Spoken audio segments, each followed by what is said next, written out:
natureza, o jejum é uma das principais ameaças para a manutenção e preservação da vida. Então, qual o motivo de nós nos expormos a uma condição de tanto estresse sem haver a necessidade? Quando nesse estado, nosso corpo recicla as moléculas que constituem as nossas células, a fim de manter as atividades essenciais e sobreviver. Por que alguém iria então querer degradar suas células intencionalmente? Esse mecanismo de sobrevivência está presente nas diferentes espécies e de maneira muito conservada, sem alteração nos principais componentes. O processo desencadeado pelo jejum é conhecido como autofagia, que vem do grego comer a si mesmo. Além disso, reduzir peso, seja com jejum ou com outras estratégias, não é tarefa tão simples. Para tirar essas dúvidas, consultamos um especialista. É muito comum que expectativas de redução de peso corporal no início de um tratamento para obesidade sejam bastante ambiciosos. No entanto, existe uma visão popular equivocada de que estratégias alimentares, incluindo o jejum intermitente e a conquista de redução de alguns quilos na balança, serão mantidas com a mesma prática a longo prazo. Sendo assim, outras perguntas devem ter surgido na sua cabeça, como, por exemplo, será que existe algum perigo na prática do jejum? Existe alguma vantagem de segui-lo? Existem protocolos seguros? Devemos ou podemos desencadear propositalmente a autofagia em nosso corpo?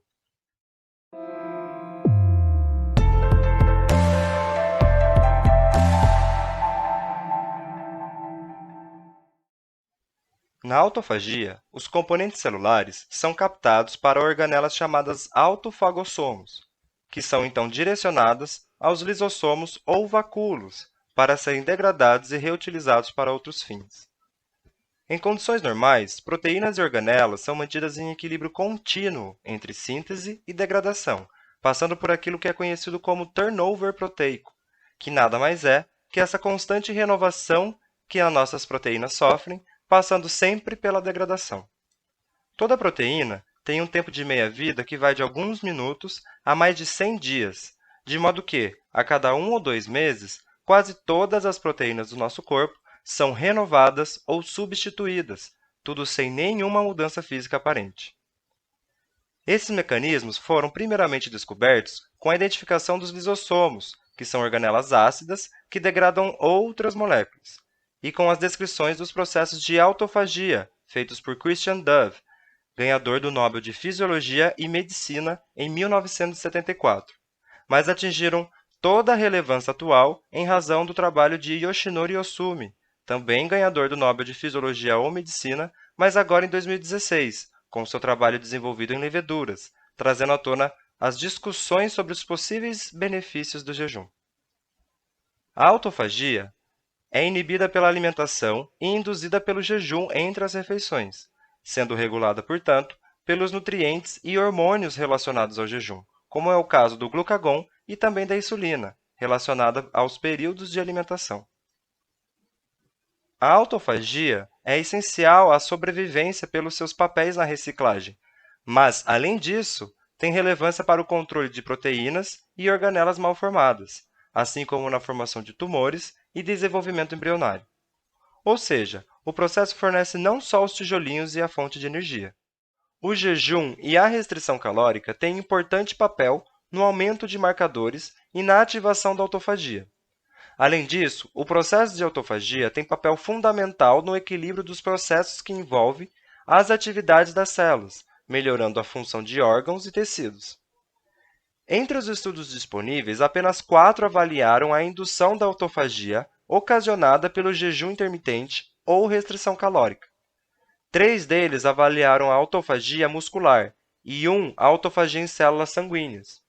Em todos eles, foi possível observar a alteração dos níveis de marcadores clássicos de autofagia, indicando a ativação desse processo.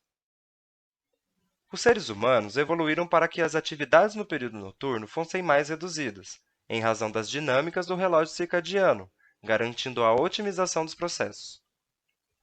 No nosso organismo e de outros mamíferos, o relógio biológico mestre fica no núcleo supraquiasmático do hipotálamo e é adaptado aos estímulos de claro e escuro. Outros relógios são encontrados em tecidos periféricos, como o de fígado, o tecido muscular e o tecido adiposo, mas que têm como estímulo a ingestão de nutrientes. O ritmo circadiano ocorre pelas 12 horas do ciclo de claro e 12 horas de escuro do dia aproximadamente, em razão das variações anuais. A dessincronização do relógio mestre com os periféricos de fígado, tecido adiposo e músculo esquelético podem aumentar o risco de doenças crônicas. Sendo assim, ao consumir refeições fora da fase de alimentação biológica, como comer durante a madrugada, pode causar o reinício dos relógios periféricos e, por isso, atrapalhar a organização metabólica. Há evidência, para tanto, é que trabalhadores do turno noturno têm maiores riscos de doenças cardiometabólicas e câncer, por exemplo. Outro ponto fundamental para essa dinâmica do ritmo é a habilidade de adquirir comida e armazená-la para ter recursos durante os períodos de redução das atividades biológicas ou escassez de alimentos, sem que haja grande comprometimento na vitalidade e nível de atividade. Isso tudo foi justamente moldado com as constantes pressões seletivas durante a evolução, como os jejuns involuntários prolongados, criando respostas adaptativas nos sistemas metabólico, endócrino e nervoso. Os avanços tecnológicos permitiram com que nós superássemos diversos problemas de saúde, mas também criássemos uma série de outros. Um desses problemas é, justamente, a interrupção do ciclo circadiano, em razão da luz artificial, que permite mudança nos hábitos naturais, com quebras nos ciclos de atividades e descanso e alimentação em jejum. A perturbação crônica pode contribuir para doenças metabólicas, assim como acelerar o envelhecimento. Partindo disso, existem linhas que colocam o jejum como uma alternativa saudável. Existem muitas informações e diferentes maneiras de se fazer jejum, assim como os diferentes benefícios propostos. Porém, ainda são poucas as evidências para sustentar recomendações práticas de saúde, embora o jejum intermitente seja seguido de diferentes formas por diferentes populações ao redor do mundo. Um dos parâmetros que podemos utilizar para definir os diferentes tipos de jejum é justamente o intervalo de tempo pelo qual se jejua. Dessa forma, podemos identificar pelo menos 3 tipos de jejum. O primeiro, que é o jejum completo de dias alternados, que envolve, então, alternar entre dias inteiros de jejum e dias de alimentação regular. O segundo são os regimes modificados, que são menos rigorosos e permitem o consumo de, no máximo, 1/4 das calorias diárias nos dias de jejum. E, por fim, o com tempo de alimentação restrito, onde os períodos de jejum são menores do que um dia, geralmente de 12 a 21 horas, com refeições sendo feitas nas horas que sobram.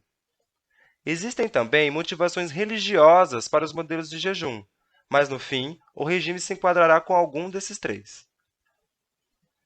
Aparentemente, qualquer regime de jejum intermitente pode levar a alguma perda de peso. A literatura mostra isso em ensaios de modelos de jejum modificados com indivíduos em sobrepeso e obesidade, e também em estudos observacionais de jejuns religiosos, especialmente o do Ramadã.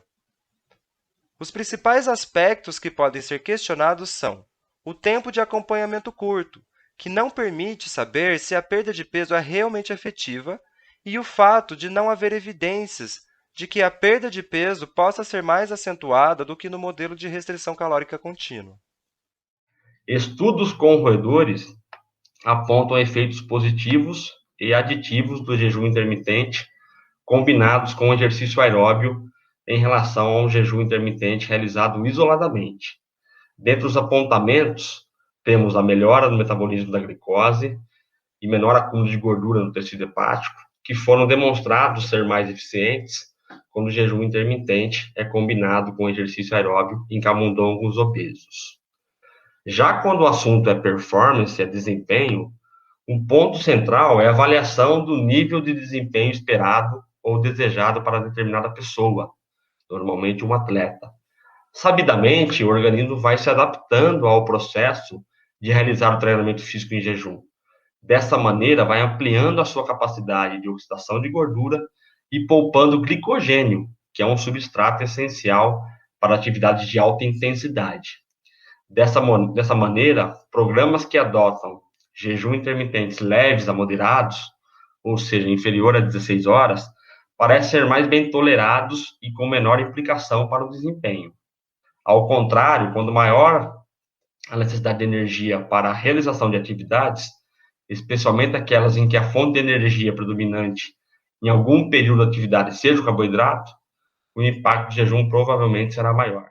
Para finalizar as ponderações sobre esse assunto, jejum intermitente e exercício físico combinados não devem ser considerados estratégias universais e absolutamente não é a solução de todos os problemas de saúde do homem moderno. De fato, o jejum intermitente pode ter efeitos favoráveis, principalmente na condição de obesidade. Além disso, não necessariamente terá implicações negativas ao desempenho de atletas. De maneira resumida, os diferentes mais escassos estudos que avaliam os efeitos das diferentes formas de jejum mostram que os efeitos em parâmetros de humor não costumam ser tão acentuados. Além disso, parece haver mudanças no peso corporal, embora algumas vezes sejam equivalentes ou inferiores aos modelos clássicos de restrição calórica. Os efeitos ficam ainda mais intensos e ocorrem nos protocolos mais radicais de restrição energética, com muitas horas ou dias de jejum, o que torna a adoção pouco segura e aconselhável fora de ambientes controlados. Essa questão também é bastante relevante. Níveis mais baixos de glicose no sangue, provocados pelo jejum prévio, pode causar tontura, náuseas, vertigens, e isso obviamente impacta no desempenho e estado emocional.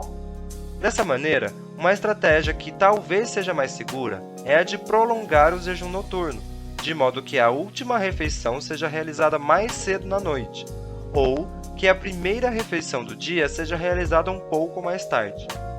Isso, além de prolongar o período de jejum, levando aos possíveis benefícios, também propicia a maior sincronia entre os diferentes relógios circadianos, o que teria um efeito de reduzir a incidência de uma série de doenças crônicas.